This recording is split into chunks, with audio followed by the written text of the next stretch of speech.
For today's video mga katupak, ako naman gubon ang inyong nga adlaw. Nagpabutang ako sing kabinet diri sa idalom sang lababo namon para may butangan kami sang amon mga gamit. Kay amon mga gamit mga katupak wala bulutangan kung sa diin lang namon ginabutang. Gani na planuhan ko nga butangan na lang kabinet kaysa tambakan sang mga gamit. Gani kung may bakanti ang inyong mga lababo dira, butangan nyo sang kabinet. Kay para ang inyong mga gamit nga wala bulutangan dira nyo idaso para may butangan mga katupak. O diba, mindset ang gamiton. Ginsukat ini ni Manong Panday para makautod na sa sangkahoy. Ang kahoy nga gimbutang ko diri mga katupak ay 2x2 lang. Ginbakal pa namon ang kahoy kaysa mapasarahi pa kami sang kahoy kay gamay malang ang gamiton. Sayang man ang kahoy mga katupak, kamahal sang kahoy subong. Gani kung kapangita kamo sing kahoy dira nyo lang kadtuan sa Malagit, Pontevedra. Kay kadamo sang ilang mga kahoy dira mga katupak.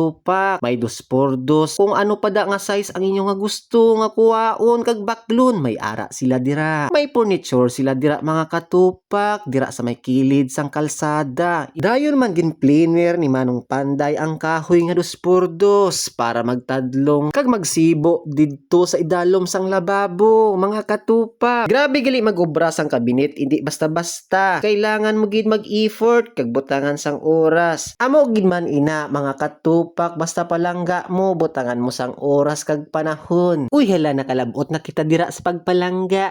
Kung sa bagay ang makarelate sini ang nagapalanggaanay, ang wala nakarelate sini amo ang undi palangga.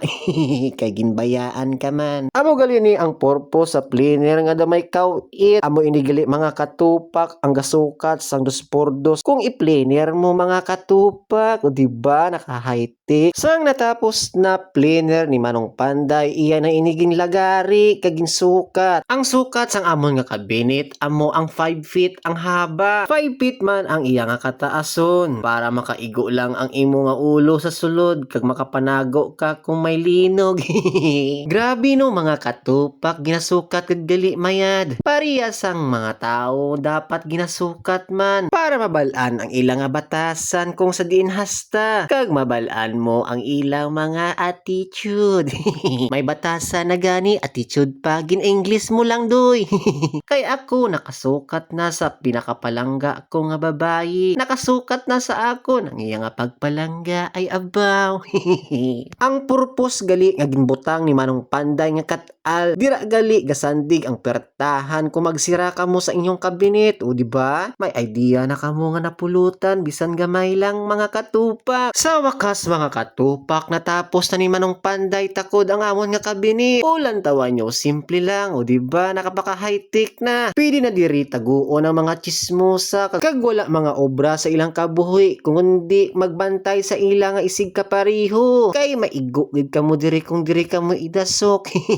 Joke lang. Gani mga katupak, diri naman asta ang akon nga video. Kag please follow my Facebook page and paki-share sang akon nga video mga katupak. See you mga katupak.